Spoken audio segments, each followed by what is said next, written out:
నమస్తే మేడం. నమస్తే సార్. అహింస మెడిటేషన్ ఛానల్ తరపున మీకు ధన్యవాదాలు. ముందుగా మీ పేరు, మీరు ఎక్కడి నుంచి వచ్చారో, మీ ఊరి పేరు, ధ్యానం ముందు జీవితం, ధ్యానం తర్వాత జీవితం చెప్పండి మేడం. అలాగే సార్. ముందుగా పితామహ పత్రిజీ గురుగారికి, స్వర్ణమాలమ్మకు నా హృదయపూర్వక ఆత్మ ప్రణామాలు సార్. నా పేరు పి రేణుకాదేవి, హైదరాబాద్ నుంచి వచ్చాను సార్. నేను 2007లో ధ్యానానికి వచ్చాను సార్. ధ్యానానికంటే ముందు చెప్పాలంటే కొంచెం భయాలు, పిరికితనము అవి కొంచెం ఎక్కువగా ఉండేవి. చిన్న సమస్య ఏది వచ్చినా కూడా కొంచెం ఎక్కువగా దాని గురించి ఎక్కువ రోజులు ఆలోచిస్తూ అలా ఉండేదాన్ని. ధ్యానం తర్వాత కొత్త జీవితం స్టార్ట్ అవుతుంది ఎవరిదైనా కూడా. సో నేను అంటే 2007లో ధ్యానానికి వచ్చాను. నేను బేసికల్గా యోగా టీచర్ని. 2002లోనే శాకాహారి అయిపోయాను సార్. నేను అంటే ఇప్పటికీ 23 years అయిపోయింది నేను శాకాహారిగా మారి. సో యోగా ట్రైనింగ్ అవన్నీ చేసి అందరికీ నేను టీచ్ చేస్తూ ఉన్నాను. చాలామందికి చేశాను, డాక్టర్స్ కూడా చేశాను. సో ఆ సందర్భంలోనే ఇంకా నాకు ఏదో కావాలనే తపన ఉండేది. చిన్న పాంప్లెట్ దొరికింది. ఆ పాంప్లెట్ ద్వారా హైదరాబాద్ మేదీపట్నంలో పత్రి సారు 2 days అక్కడ మెడిటేషన్ నేర్పిస్తుందని మా వారు చెప్పారు. సో నేను మా వారు కొంతమంది ఫ్రెండ్స్ కలిసి వెళ్ళాము. సో అప్పటి నుంచి నాకు శ్వాస మీద ధ్యాస అనే ధ్యానపరిచయం పత్రి సారు ద్వారా మేము తెలుసుకున్నాం సార్. సో తెలుసుకున్నాక కూడా కంటిన్యూషన్గా అప్పుడు ధ్యానం చేయకపోయేదాన్ని, ఎక్కువగా 10 నిమిషాలే చేసేదాన్ని. ఎందుకంటే నా లైఫ్ చాలా బిజీగా ఉండేది. యోగా టీచర్గా బిజీగా ఉండటం వలన ధ్యానం అంటే అంత పూర్తిగా నాకు పెద్దగా అవగాహన లేదు. నేర్చుకున్నాను, ఆ తర్వాత ఇంకా బిజీ లైఫ్ వలన పెద్దగా చేయలేదు. మాది ఎందుకంటేనే ట్రాన్స్ఫరబుల్ జాబు. మా హస్బెండ్ ప్రతి 3 నుంచి 5 సంవత్సరాలకు ఒకసారి ట్రాన్స్ఫర్ అవుతూ ఉండటం వలన సో కలకత్తా వెళ్ళినాము. వెళ్ళిన తర్వాత అప్పుడు నాకు ఏంటో ఒకేసారి అక్కడ యోగా అవన్నీ బంద్ అయిపోయినాయి. అంటే ఎవరు లేరు చెప్పడానికి, నేను సిద్ధంగా ఉన్నా కానీ అక్కడ నేర్చుకుంటానికి విలేజ్లో వేశారు మాకు క్వార్టర్స్. అందువల్ల ఎవరు లేకపోవటం వల్ల అప్పుడు తప్పిస్తున్న సందర్భంలో ఈ యొక్క విపాసన చేశాను సార్ నేను. ఎందుకంటే పిరమిడ్ ధ్యానము ప్రతి చోట ఉన్నదని తెలియదు. నేను హైదరాబాద్లో ధ్యానం నేర్చుకున్నాను. ఓన్లీ హైదరాబాద్లో మాత్రమే ధ్యానం ఉంది అనుకునేదాన్ని. అప్పుడు నాకేం పెద్దగా తెలియదు, ఎందుకంటే పిఎంసి ఛానల్ కూడా అప్పుడు లేదు సార్. సో అలా అనమాట.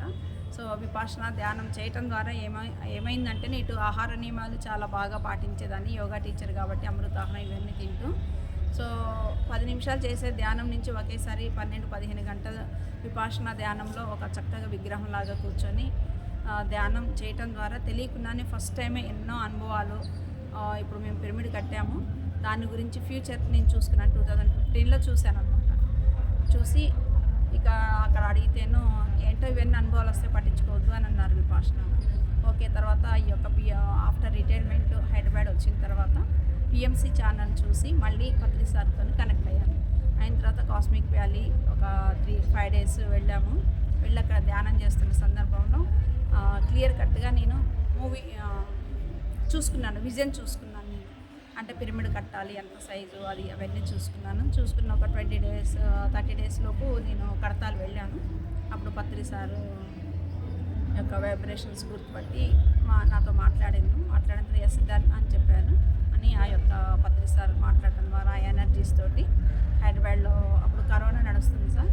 ఇంటికి తాళం పెట్టేసేసి 10 నెలలు ఆకునూరు విలేజ్ వెళ్ళిపోయి అక్కడే ఉండి సో 11/11 పిరమిడ్ కట్టాము. తర్వాత 4 rooms కట్టాము. అంటే ఫ్యూచర్లో అందరు మాస్టర్స్ చేత వర్క్షాప్స్ పెట్టించాలని. తర్వాత ఒక ఫ్యామిలీ పర్మనెంట్గా అక్కడ ఉండాలి, ఒక మాస్టర్స్ ఎప్పుడు కూడా వచ్చిన వాళ్ళందరికీ చక్కటి ధ్యానం నేర్పించాలి.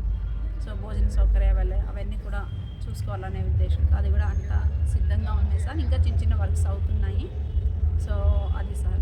అయితే అక్కడైతే పిరమిడ్ కట్టిన దగ్గర నుంచి కూడా చక్కటి పౌర్ణమి ధ్యానాలు అయితే నడుస్తూనే ఉన్నాయి. చుట్టుపక్కల వాళ్ళు కూడా వచ్చి చేసుకుంటూ ఉంటారు. మేము కూడా పౌర్ణమికి వెళ్ళి ధ్యానం చెప్తూ ఉంటాం సార్. అది నా యొక్క పరిచయం. మేడం మీరు ధ్యానం ముందు మాంసాహారలే మేడం మీరు?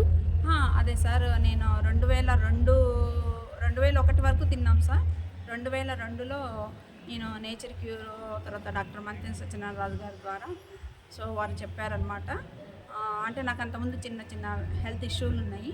దానివల్ల మా ఫ్రెండ్స్ చెప్పారు, ఇక్కడ డాక్టర్ మంతెన సత్యనారాయణ రాజు గారు వస్తున్నారు, చక్కటి ఆహార నియమాలు అవన్నీ చెప్తారు అంటే సరే అని చెప్పి అయిష్టంగానే వెళ్ళాను.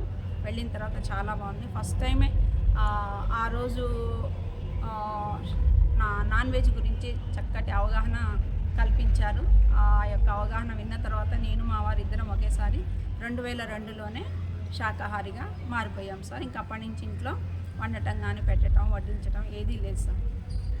శాకాహారిగా 2002లోనే మారిపోయాం నేను మా వారు. ఓకే మేడం, మీరు శాకాహార ర్యాలీలో ఏమైనా పాల్గొన్నారా మేడం? ఎన్ని ర్యాలీ పాల్గొన్నారు?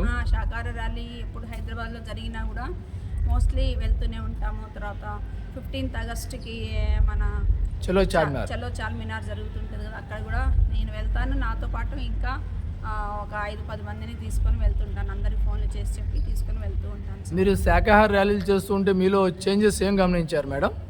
అనంతమైన అద్భుతమైన ఒక ఎనర్జీస్ని గమనించాను సార్. చాలా ఆనందంగా ఉంటుంది సార్.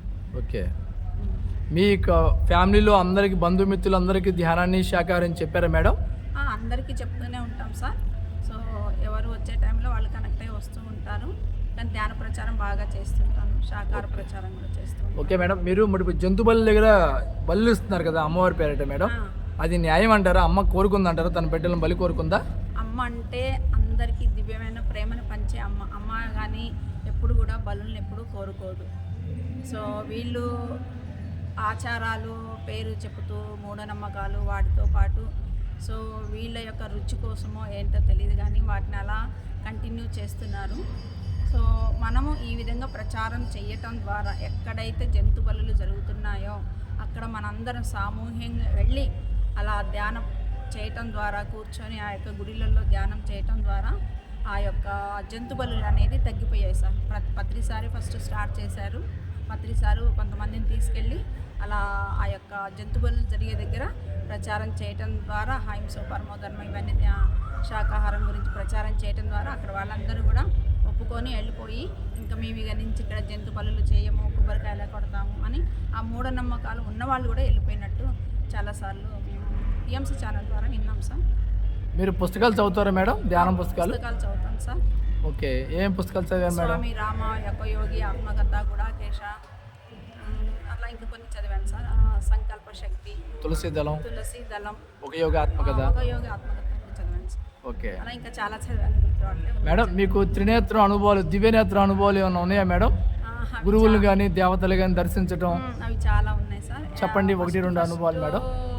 నేను ధ్యానము చేసినప్పుడు అప్పుడైతే నేను గంటల తరబడి కూడా చేయకపోయేదాన్ని. ఎందుకు అంటే యోగా టీచర్గా చాలా బిజీ లైఫ్ ఉండేది. బిజీ లైఫ్ ఉండటం ద్వారా నేను ఒక 10-15 నిమిషాలు ధ్యానం చేసేది. కాకపోతే తెలియకుండానే ధ్యాన ప్రచారం బ్రహ్మాండంగా జరిగింది. నా యోగా స్టూడెంట్స్ అందరికీ కూడా యోగాతో పాటు అంతా అయిపోయాక లాస్ట్కి ఒక 10-15 నిమిషాలు అలా ధ్యానంలో కూర్చోబెట్టి నేను కూడా ధ్యానం చేసేదాన్ని. సో నాకు అప్పుడు జరిగిన అనుభవం ఫస్ట్ ఏంటి అంటేను నాకు వెంకటేశ్వర స్వామి అంటే చాలా ఇష్టము. సో షిరిడి సాయిబాబా అన్న కూడా చాలా ఇష్టము.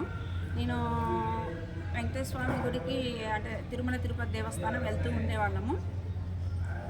అయితే మేము కర్ణాటక బళ్ళారిలో ఉన్నప్పుడు ఇంకా మాకు ట్రాన్స్ఫర్ అయితే మళ్ళీ ఎంత దూరం వెళ్ళిపోతామో ఏమో, ఒకసారి దర్శనం చేసుకొని వద్దాము అని చెప్పి తిరుమల తిరుపతి దేవస్థానానికి వెళ్ళాం సార్. అంటే అంతకుముందు ప్రతిసారి వెళ్ళినప్పుడు వివిఐపి దర్శనాలు వెళ్ళి దగ్గర నుంచి దర్శనం చేసుకునేవాళ్ళం.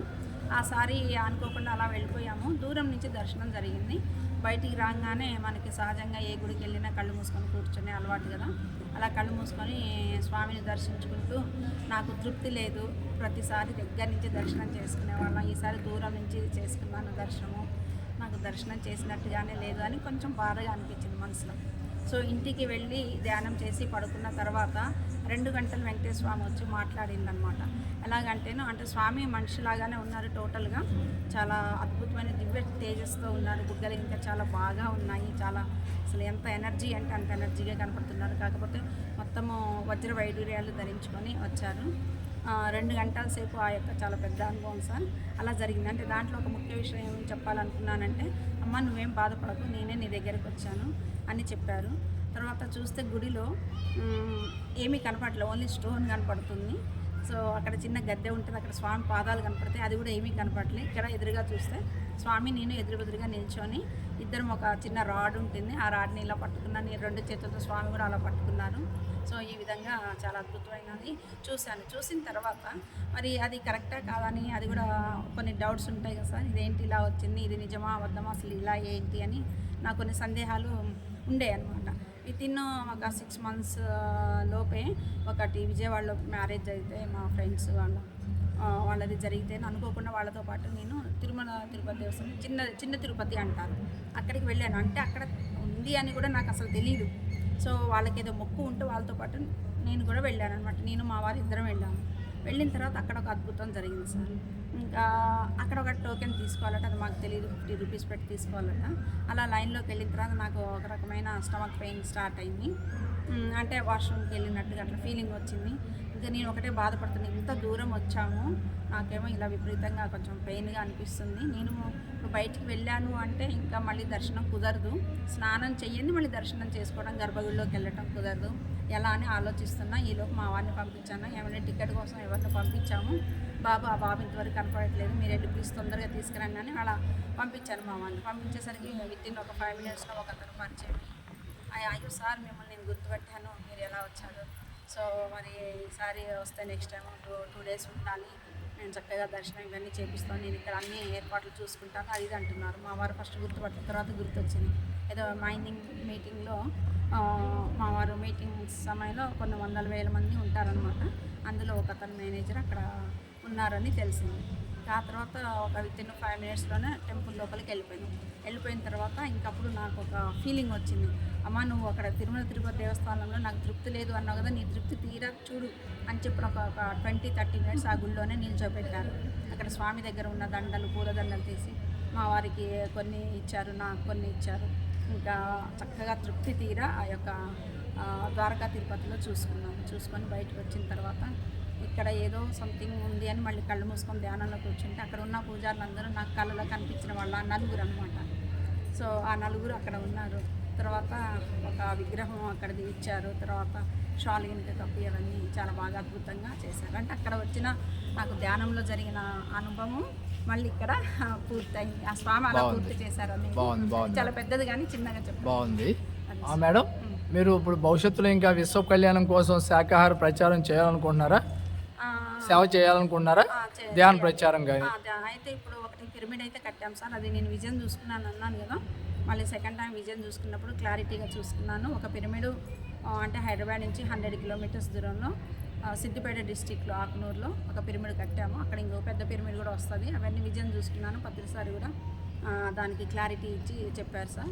ఇంకొక పిరమిడ్ ఏమో హైదరాబాద్లో కట్టాము సార్, బోడుప్పల్లో. 2 pyramids ఇప్పుడు కట్టాము. రెండిట్లో పౌర్ణమి ధ్యానాలు ఇంకా జరుగుతూ ఉంటాయి. ఈ మధ్యన కొంచెం బిజీ ఉండి ఇంకా పెద్దగా చేయలేకపోయానంటే పాప డెలివరీ, బాబు మ్యారేజ్ మొన్న నవంబర్లో అయింది. సో ఇక నుంచి ఇప్పుడు కొంచెం ఫ్రీ అయిపోయాను, అందుకనే సేవలు ఎక్కువ పార్టిసిపేషన్ చేస్తున్నాను. ఇంకా మా పిరమిడ్స్లో కూడా ఆ యొక్క పౌర్ణమి ధ్యానాలు అవన్నీ ఇంకా కంటిన్యూషన్ జరుగుతూ ఉంటాయి సార్. Thank you madam. మరి మీరు భవిష్యత్తులో ఇంకా ధ్యాన శాకాహార ర్యాలీలో పాల్గొనాలని మేము కోరుకుంటున్నాం విశ్వ కళ్యాణం కోసం. Thank you madam. అహింసా ఛానల్ తరఫున మీకు ధన్యవాదాలు. అహింసా మెడిటేషన్ ఛానల్ సబ్స్క్రైబ్ చేయండి, షేర్ చేయండి, లైక్ చేయండి. Thank you madam. చెప్పిన పనులన్నీ మనం చేయాల్సిందే. ఇప్పుడు ప్రస్తుతం ఇది యూట్యూబ్ ఛానల్ మేడం, ఇది అహింసా మెడిటేషన్ ఛానల్. బ్రహ్మరిషి పత్రిజీ బంగారు కళ శాకాహార భూలోకం, మనందరి బంగారు కళ శాకాహార భూలోకం, సమస్త గురువుల బంగారు కళ శాకాహార భూలోకం, దానికోసం స్థాపించబడిన ఛానల్ అహింసా మెడిటేషన్ ఛానల్. ఇప్పుడు పిఎంసి శాటిలైట్ ఎట్లాగో ఇది కూడా భవిష్యత్తులో ఇది గాంధీజీ ఛానల్ శాటిలైట్ ఛానల్ కావాలని మా అందరి సంకల్పం మేడం. Thank you madam. ప్రతి ఒక్కళ్ళు ఈ వర్క్లో భాగస్వాములై పనిచేస్తుంటే యూనివర్స్ తప్పగా హెల్ప్ చేస్తుంది. ప్రతిసారి ఎనర్జీస్ కూడా ఉంటాయి, తప్పకుండా ఉండాలని మేము కూడా కోరుకుంటున్నాం sir. Thank you sir. Thank you.